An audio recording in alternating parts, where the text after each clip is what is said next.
Channel యొక్క అప్డేట్స్ని పొందాలనుకుంటే subscribe button పైన క్లిక్ చేయండి, పక్కనున్న బెల్ ఐకాన్ పైన క్లిక్ చేయండి. హాయ్ ఫ్రెండ్స్, వెల్కమ్ టు మన విద్య. Staff selection commission tier 1 mark text 4 general intelligence. So general intelligence అంటే అర్థమెటిక్స్ అండి. ఈ అర్థమెటిక్స్ సంబంధించి 25 క్వశ్చన్స్ ఉంటాయి. మొత్తం మనకు సిహెచ్ఎస్ఎల్ ఎగ్జామ్లో 100 క్వశ్చన్స్ ఉంటాయి. అందులో arithmetics 25, reasoning 25 and English 25, GS 25. So ఈ 100 క్వశ్చన్స్ 60 నిమిషాలు చేయాలండి. ఈ తక్కువ టైం అంటే 60 నిమిషాలు అంటే 1 అవర్ అండి. ఈ 1 అవర్ లోపల 100 క్వశ్చన్స్ చేయడం ఎలా అనేది తెలుసుకోవడం కోసం ఈ వీడియోస్ మీకు వెళ్ళిపోతాయి. ఎట్ ద సేమ్ టైం ఈ ఎగ్జామ్ సిబిటి అంటే computer based test. So computer based test అంటే ఆన్లైన్ టెస్ట్కి ప్రియర్గా ప్రాక్టీస్ అయితే చాలా నయమండి. ఎందుకంటే మనకి చాలామంది కూడా ఫస్ట్ టైం ఆన్లైన్ ఎగ్జామ్ రాయబోతున్నారు. సో వాళ్ళందరికీ కోసం కూడా వ్యోమ.net తరపున ఆన్లైన్ ఎగ్జామ్స్ ప్రొవైడ్ చేస్తున్నాం. సో వ్యోమ.net ఎగ్జామ్స్ స్టాఫ్ సెలక్షన్ కమిషన్ అనే లింక్ కనబడుతుంది కదా స్క్రీన్ పైన. ఇదైనా సరే లేదు డిస్క్రిప్షన్ బాక్స్లో లింక్ ఇస్తున్నామండి. ఆ లింక్ మీరు క్లిక్ చేసినట్లయితే డైరెక్ట్గా ఎగ్జామ్ పేజ్కి ఎంటర్ అవుతారు. ఇది మార్క్ టెస్ట్ నెంబర్ 4. మొత్తం 10 టెస్టులు ఉంటాయండి. ఆ 10 టెస్టుల ద్వారా ఏంటంటే మనకు ఒక చిన్న అవగాహన వస్తుంది. ఎట్ ద సేమ్ టైం ఈ 10 టెస్టుల పేపర్స్ కూడా తయారు చేసిన విధానం ఎలా ఉందంటే లాస్ట్ ఇయర్ పేపర్స్ అన్నింటినీ అవగాహన పెట్టుకొని ఏ రేంజ్లో అడుగుతున్నాడో ఆ రేంజ్లో తయారు చేయడం జరిగింది. మరి హయ్యర్ లెవెల్ కాదు, మరి లోయర్ లెవెల్ కాదు. సో ఈ వీడియోస్ మీకు వెళ్ళిపోతాయని మేము భావిస్తున్నాం. మార్క్ టెస్ట్ నెంబర్ 4 ఇందులో అర్థమెటిక్స్ అడిగిన క్వశ్చన్స్కి ఎక్స్ప్లెనేషన్ ఈ వీడియోలో తెలుసుకుందాం. Question number 1.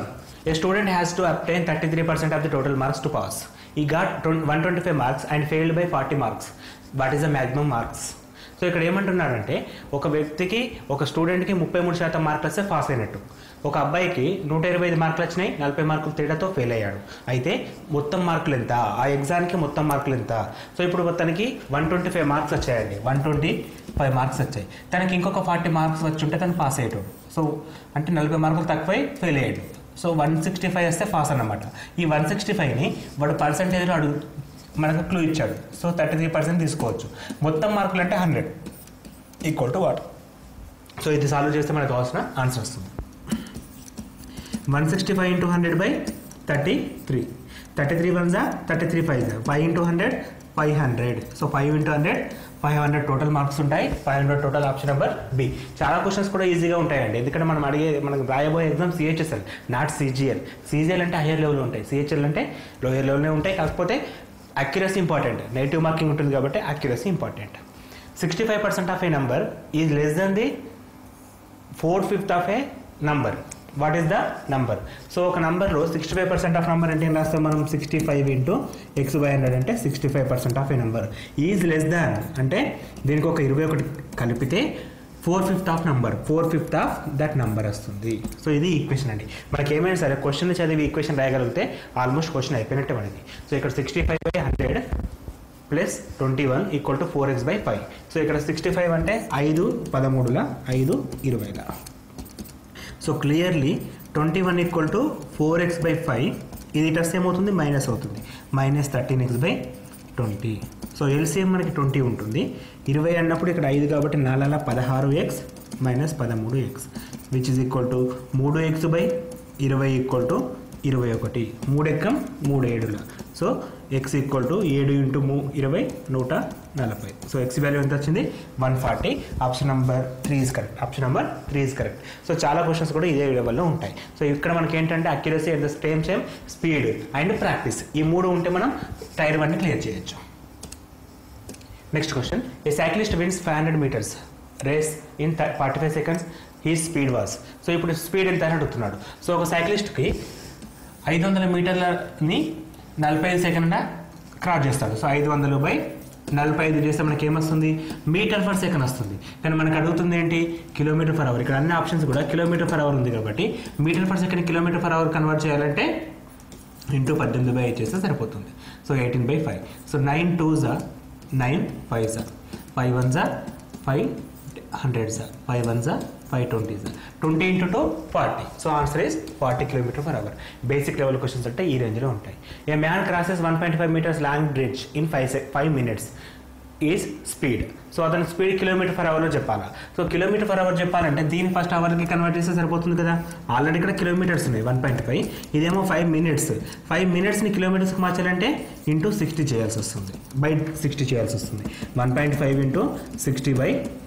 సో ఇక్కడ 1.5 6 పోతే 15 into 6/5 5 1 5 3 ఈక్వల్ టు 18 km/h అయిపోతుంది. 18 km/h ఆప్షన్ నెంబర్ 1. Next question. Mohan buys an old scooter 5500 and spends 1200 on its repair. If he sells the scooter 7200, what is the percent of gain he has. So అతనికి ఏం లాభం నష్టమా ఎంత శాతం అని అడుగుతున్నాడు. సో ఒక మోహన్ అనే వ్యక్తి ఒక స్కూటర్ని 5500 కొన్నాడు. దానిపైన 1200 పెట్టి రిపేర్ చేయించాడు. అతను మళ్ళీ దాన్ని 7200 అమ్మేస్తే తనకి లాభమా నష్టమా ఎంత శాతం అని అడుగుతున్నాడు. సో ఇప్పుడు 5500 కొన్నాడు, 1200 రూపాయలు దానిపైన ఇన్వెస్ట్ చేసి రిపేర్ చేయించాడు.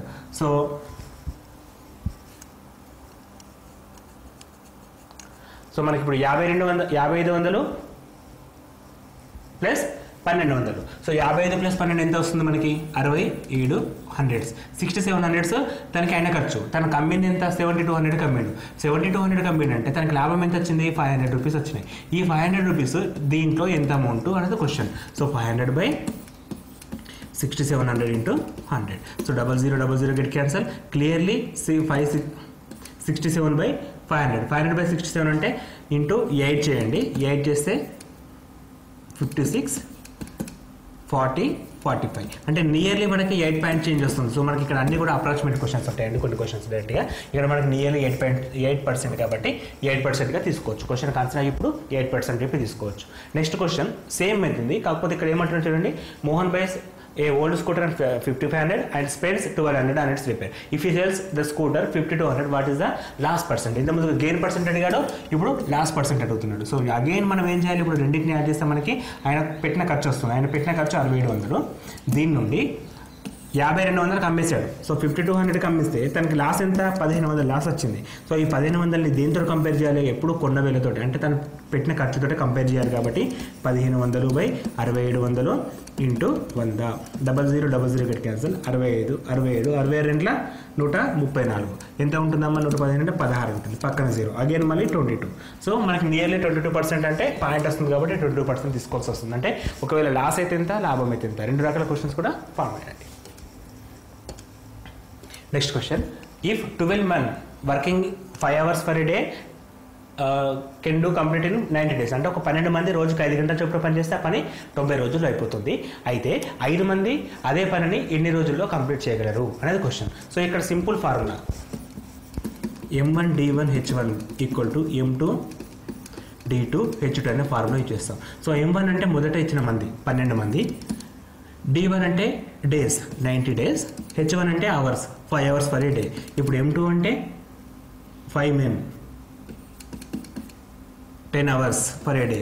How many days? అంటే D2 మనం ఫైండ్ అవుట్ చేయాలి. So clearly 5 1 10 9. So 108 answer. 12 into 9 108 అంటే 108 రోజుల్లో ఆ వర్క్ అనేది కంప్లీట్ కావడం జరుగుతుంది. Next question. A can finish the work in 20 days and we can same do in half of the day time taken by A. Then working together, what part of the work in the one day? So ఇప్పుడు ఏమంటున్నాడు? ఏ అనే వ్యక్తి 20 రోజుల్లో వర్క్ని complete చేస్తాడు. B అనే వ్యక్తి ఈయన దాంట్లో సగం అంటే 10 daysలో కంప్లీట్ చేస్తున్నారు. అయితే ఈ ఇద్దరు కలిసి పని చేస్తే ఒక రోజులో ఎంత పని అయిపోతుంది? సో ఇద్దరు ఒక రోజు పని ఎంత? 1/20 + 1/10 which is equal to 20 LCM 2 + 1 1 + 2 which is equal to 3/20. అంటే ఒక రోజులో 3/20 వంతు వర్క్ అయిపోతుంది. సో 3/20 పార్ట్ ఒక రోజులో కంప్లీట్ అవుతుంది. Next question. A certain amount earns simple interest of 2500 after 5 years. If the rate of the interest increased by 3%, how much percent more interested would have earned? అంటే ఇక్కడ ఏమంటున్నారంటే ఒక amount అనేది 2500 అంట, interest ఎంత వచ్చింది? 2500 వచ్చింది. ఎన్ని 5 yearsకు 2500 అయింది. అట్ ద సేమ్ టైం దీన్ని +3 చేస్తే అంటే 8% ఇప్పుడు రేట్ ఆఫ్ ఇంట్రెస్ట్ అయితే, రేట్ ఆఫ్ ఇంట్రెస్ట్ మనకి ఇవ్వలేదండి. ఒకవేళ రేట్ ఆఫ్ ఇంట్రెస్ట్ కనుక 3% పెంచుంటే ఇప్పుడు మనకి ఎన్ని రోజుల్లో అది డబుల్ అవుతుందని అడుగుతున్నాడు. సో ఇది ప్రాబ్లం చేయడానికి పాసిబుల్ కాదు, మనకున్న డేటా సరిపోదు కాబట్టి కెనాట్ బి డిటర్మైన్డ్ అని చెప్పాలి. కెనాట్ బి డిటర్మైన్డ్ అని చెప్పి చెప్పాల్సి వస్తుంది. Next question. A some of amount 10,560 after 4 years and 11,840 after 6 years at the same rate of simple interest. The rate of interest per annum is ఒక amount 10,560 for 4 ఇయర్స్కి అయింది, 11,840 for 6 ఇయర్స్కి అయింది. Difference ఎంత వస్తుంది మనకి? 0, 14 - 6 8, 7 - 5 2, 7 - 5 2 1, 1280 రూపీస్ వస్తుంది. ఇది 4 ఇయర్స్ నుంచి 6 ఇయర్స్కి డిఫరెంట్. అంటే 1 ఇయర్కి డిఫరెంట్ ఎంత? బై 2 చేస్తే 640 రూపీస్ ఫర్ యానం. అంటే ఒక సంవత్సరానికి మనం చెల్లించాల్సిన మిత్తి 640 రూపాయలు. 640 రూపాయలు. అయితే ఇప్పుడు మనకు అడుగుతుంది ఏంటి? రేట్ ఆఫ్ ఇంట్రెస్ట్ ఎంత అని అడుగుతున్నాడు. సో రేట్ ఆఫ్ ఇంట్రెస్ట్ అంటే ఫస్ట్ మనం ఇది ఇంటూ 4 చేయాల్సి వస్తుంది. ఎందుకంటే మనం 4 ఇయర్స్ తర్వాత కౌంట్ చేస్తున్నాం కదా. ఇప్పుడు ఇంటూ 4 చేస్తే 4 × 0 0, 4 × 4 16, 4 × 6 24 + 1 25, 2560 రూపీస్ ఆల్రెడీ మనం ఇంట్రెస్ట్ రూపంలో పే చేస్తాం. సో ఇప్పుడు 2560 తీసేస్తే మనకి ఎంత వస్తుంది? 0 0 0 8,000. సో మనం తీసుకున్న ప్రిన్సిపల్ ఎంత? 8,000. ఈ 8,000లో మనం కడుతున్న ఇంట్రెస్ట్ 640 రూపాయలు. ఇది ఎంత శాతం? 8,000 640 అంటే 10% 80. సారీ 10% 800, 1% 80. 80 × 80 చేస్తే 8 చేస్తే 640 వస్తుంది. So percent rate of interest is B అండి. రేట్ ఆఫ్ ఇంట్రెస్ట్ బి ఎంత? 8%గా తీసుకోవాల్సి వస్తుంది. 8% is rate of interest.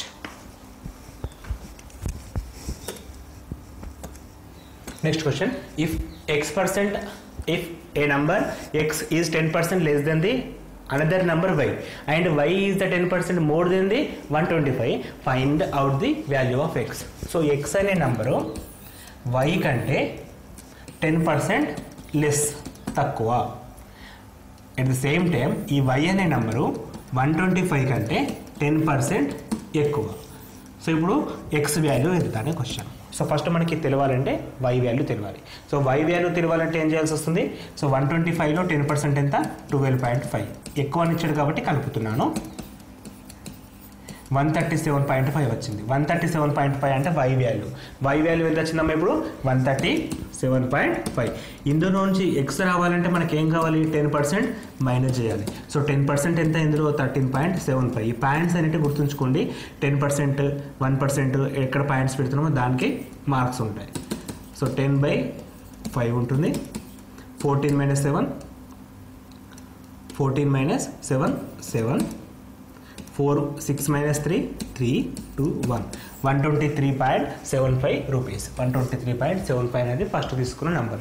So first మన నెంబర్ ఎంత అంటే 123.75 అని చెప్పి చెప్పాలి.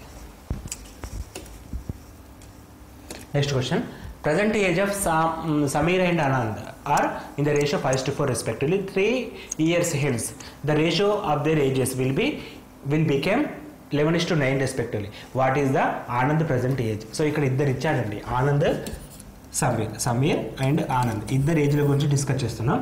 సో వాళ్ళ ప్రజెంట్ ఏజ్ ఎంత ఉంది? 5:4. అంటే ప్రజెంట్ ఏజ్ వచ్చేసి 5:4. 5:4 అంటే మనం నంబర్స్ బయటకు వచ్చేసరికి 5x 4x అవుతుంది. 5x, 4x అవుతుంది. 3 years సెన్స్ అంటే తర్వాత 3 years తర్వాత అంటే 5x + 3 at the same time 4x + 3. Divide ఎందుకు తీసుకుంటున్నాను? వాటికి రేషియో ఇచ్చాడు. వాటి రేషియో ఎంతనంట? 11/9. 11:9 అంటే 11/9. క్రాస్ మల్టిప్లికేషన్ చేస్తే 9 × 5 = 45x + 27 which is equal to 4 × 11 44x + 33. ఈ 44 ఇటు వస్తే -44, 45 - 44 x. ఈ 27 ఇటు వస్తే -27, 33 - 27 6. సో ఎక్స్ వాల్యూ 6 వచ్చింది. ఇప్పుడు మనకు కావాల్సిన ఏజెస్ ఈయనది ఎంత వస్తుంది? 30, ఈయనది 24. సమీర్, ఆనంద్. మనకు అడుగుతుంది ఆనంద్ కాబట్టి second person 24 years. 24 years. First person 30 years. So next question, the average of 7 consecutive numbers is 20. The largest number of this numbers. So మనకి 7 consecutive నెంబర్స్ ఇచ్చారు. సో consecutive నెంబర్స్ అంటే ఏం తీసుకుంటామండి? x + 1 x + 2 x + 3 x + 4 అట్లా మనం తీసుకోవాల్సి వస్తుంది.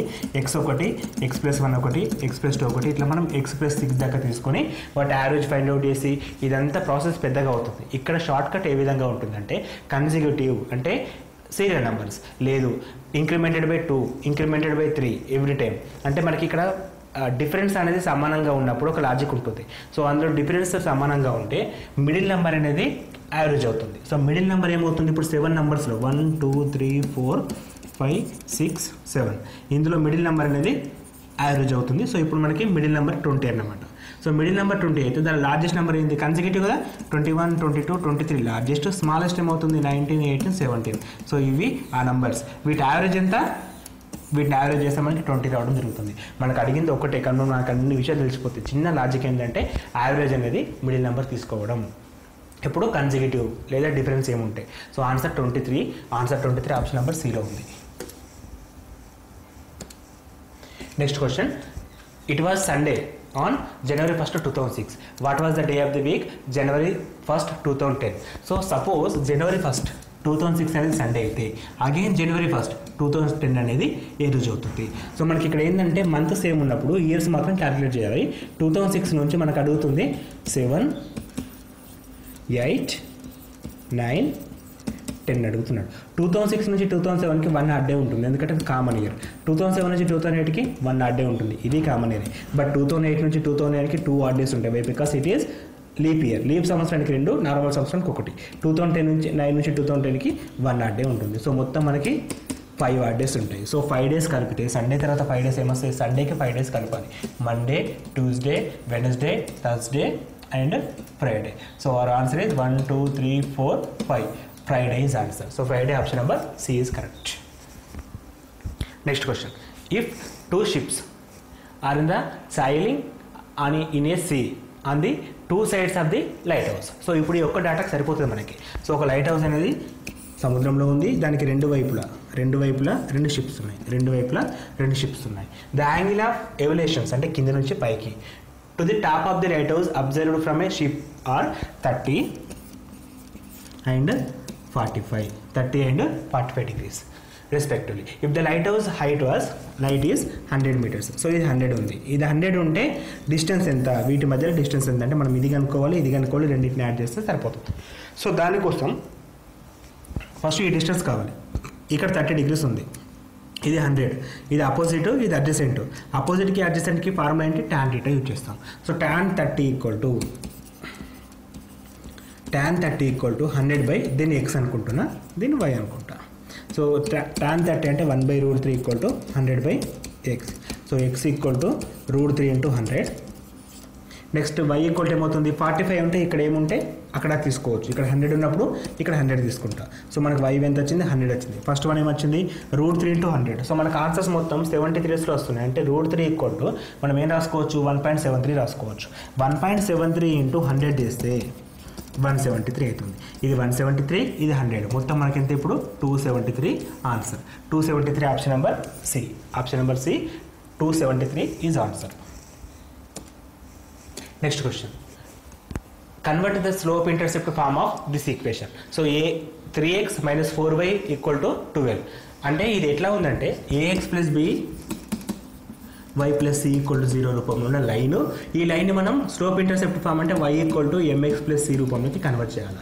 అంటే మనం ఏం చేయాలి, ఈ y టర్మ్ అలాగే ఉంచి రెండింటిని తీసుకెళ్ళాలి, తర్వాత ఈ కోఎఫిషియంట్ని కూడా అటు తీసుకెళ్ళాలి. సో ఇప్పుడు ఇచ్చిన equation 3x - 4y equal to 12. So yని వన్ సైడ్ రాస్తే ఈ 12 ఇటు వస్తుంది, ఇది ఇటు పోతే 3x - 12 అవుతుంది. ఇప్పుడు ఈ 4ని కూడా మనం రెడ్యూస్ చేయాలంటే y ఈక్వల్ టు 3x - 12/4 అవుతుంది. దీన్ని సింప్లిఫై చేసినప్పుడు 3x/4 ఇంటూ x -12/4 అంటే 3. So y equal to 3x - 3/4 into x - 3. y equal to 3/4 into x - 3. Option number B is correct. Next question, what is the value of f of 2 if f of x equal to 10/x whole cube. So 10/2 whole cube ఎంత, అంతగా సింపుల్గా 10/2 అంటే 5 అండి. 5 cube ఎంత, 125. So last year question పేపర్లో ఈ questions అడగడం జరిగింది, కొన్ని క్వశ్చన్స్ డైరెక్ట్గా. ఎందుకంటే సింపుల్ క్వశ్చన్స్ ఉంటాయి, టఫ్ క్వశ్చన్స్ ఉంటాయి. సో మనకి ఏ విధంగా క్వశ్చన్స్ ఉన్నా సరే మనం చేసే విధానం మాత్రం ఆగపడకుండా చేయాలి, టెన్షన్ పడద్దు, తొందరపడద్దు. If f of x equal to -4x square plus 15, then f of -3 equal to what? So -3 అంటే -4 x ప్లేస్ లో -3 రాయంటే సరిపోతుంది. So plus 15. So -4 -3 whole square 9 plus 15. Again BODMAS rule అండి ఇది. -36 plus 15 which is equal to -21. -21 అంటే option number A is correct, -21. Next question, give the equation x² + 48 = 0, then x value equal to. So ఒక ఈక్వేషన్ ఇచ్చాడు, ఇక్కడ x value ఎంత అని అడుగుతున్నాడు. మనకి ఇచ్చిన ఈక్వేషన్ ఏంటి, x² ప్లస్ 48 ఈక్వల్ 0. సో దీని నుంచి మనం ఎక్స్ స్క్వేర్ ఈక్వల్ టు -48 అయ్యచ్చు. అప్పుడు X equal to root of -48 అవుతుంది. రూట్లో మైనస్ వచ్చినప్పుడు మనం ఏం రాసుకోవాలి, ఐ అని చెప్పి రాసుకోవాల్సి వస్తుంది. దానికంటే ముందు 16 × -3 రాస్తున్నాను. 16 మూల 48 మైనస్ అనేది అట్లే ఉంది. సో 16 బయటకు వస్తే 4 రూట్ -3. సో ఈ 4 రూట్ -3ని మనం ఏం రాయొచ్చు అంటే +or -4 × 3i. ఈ +or ఎక్కడికి వచ్చింది, ఈ స్క్వేర్ రూట్ వచ్చేసి ఒక 4 బయటకు వచ్చింది కాబట్టి +or తీసుకుంటాం. సో √3i అనేది answer. So +or -4 √3i is the answer. +or -4 √3i. Next, if the equation 2x² - 4x + 1 = 0 has 2 equal roots or double roots, then value of x is value of k is. So k value ఎంత అని అడుగుతున్నాడు. So రెండు ఈక్వేషన్లలో మనకి same roots ఉంటే condition ఏంటి, ఒక quadratic ఈక్వేషన్కి same roots ఉంటే b² - 4ac discriminant equal to 0 అని చెప్పి రాస్తాం. విచక్షణని సున్నాగా తీసుకుంటాం. సో ఇక్కడ మనం కంపేర్ చేసినప్పుడు a ఈక్వల్ టు ఎంత వస్తుంది, 2k, b equal to -4, c equal to 1. అన్ని వాల్యూస్ రాద్దాం. ఇక్కడ -4² అంటే 16, -4 × a అంటే 2k, × c అంటే 1 = 0. 16 - 8k = 0. 16 = 8k, k = 2. k value ఎంత వచ్చింది, ఇప్పుడు మనకి 2 రావడం జరిగింది. k = 2, option number C is correct. Next question, what is the value of b in the equation in the expression x² + bx + 36/25 is a perfect square. ఇది perfect square కావాలంటే b విలువ ఎంత.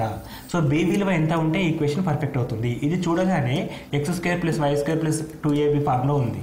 సో మనం ఏం చేద్దాం, దీన్ని x² అలాగే రాసి bxని కూడా అలాగే రాసి ఈ లాస్ట్ వాల్యూని 6/5 రాస్తున్నాను. అంటే a² b² + 2ab ఉన్నట్టు. సో 2abలో మనకి x² అలాగే ఉంది, మనకు కావాల్సిన a x అలాగే ఉంది, 2 కావాలి కదా, 2 × b ఎంత అవుతుంది, 6/5.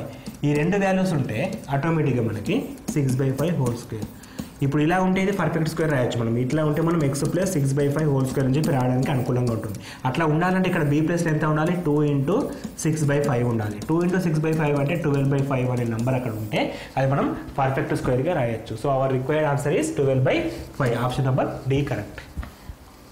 Next question, which will be the replace of the question mark. So ఈ క్వశ్చన్ మార్క్ ప్లేస్లో ఏమొస్తుంది. సో ఇక్కడ ఈ క్వశ్చన్ మార్క్ రావాలంటే సిరీస్ ఎట్లా ఉందో చూడాలి. ఇక్కడ 4 2, 4కి 2కి 20 ఎట్లా వస్తుంది అంటే 4² + 2² చేస్తే 20 వస్తుంది. ఎందుకంటే 16 + 4 20. సిమిలర్లీ ఇక్కడ కూడా ఫాలో కావాలి రూల్ అనేది. 9² + 81 + 9 = 90. మ్యాచ్ అయింది కాబట్టి 5² + 1², 5² 25 + 1 26 అని చెప్పి తీసుకోవచ్చు. మనం ఆన్సర్ని బీగా టిక్ చేయాలి. Next question, what will be the question mark. Same question అండి. సో ఇక్కడ క్వశ్చన్ మార్క్ ప్లేస్లో ఏమొస్తుంది అనేది ఉంది. సో ఇప్పుడు ఈ క్వశ్చన్ మార్క్లో ఏమొస్తుంది మనకి గమనించండి. ఇక్కడ క్వశ్చన్ మార్క్ ఏది ఉంది అంటే వీటితో రిలేషన్ ఇక్కడ ఉండాలి. సో 9 7 9 21 ఇలా చేసినప్పుడు చాలా కన్ఫ్యూజింగ్గా ఉంటుంది. సో ఫస్ట్ మనం ఇటువంటి ఎక్కువ క్వశ్చన్స్ ప్రాక్టీస్ చేసినప్పుడు మాత్రమే మనం ఆన్సర్ చేస్తాం. ఇప్పుడు 21/7 చేయండి. 21/7 3 × 9 27. అంటే మనం ఏం చేస్తున్నాం, 21/7 × 9 ఇదేమవుతుంది 3 3 9 27. So similarly 36/4 × 2, 36/4 9, 9 × 2 18. సిమిలర్లీ 54/9 × 4 అంటే 6 × 4 which is equal to again 24 answer. So 24 అనేది ఇక్కడ ఆప్షన్ నెంబర్ బి. సో ఇక్కడ మొత్తం మనకి 25 క్వశ్చన్స్ ఎక్స్ప్లెయిన్ చేయడం జరిగిందండి. ఇది అర్థమెటిక్ పార్ట్. దీంతో పాటు మెంటల్ ఎబిలిటీ పార్ట్ కూడా అంటే రీజనింగ్ పార్ట్ కూడా ఎక్స్ప్లెయిన్ చేయడం జరుగుతుంది. ఇవన్నీ ఈ వీడియోస్ మీకు కావాలనుకుంటే మా ఛానల్ని సబ్స్క్రైబ్ చేయండి. Thanks for watching. Thank you. And one more thing ఏంటంటే ఎగ్జామ్స్ రాయాలంటే మీకు కింద డిస్క్రిప్షన్ బాక్స్లో లింక్ ఉందండి. ఆ లింక్ క్లిక్ చేస్తే మీరు ఆన్లైన్ ఎగ్జామ్స్ రాసుకోవడానికి అవైలబిలిటీ ఉంటుంది. Thanks for watching. Thank you.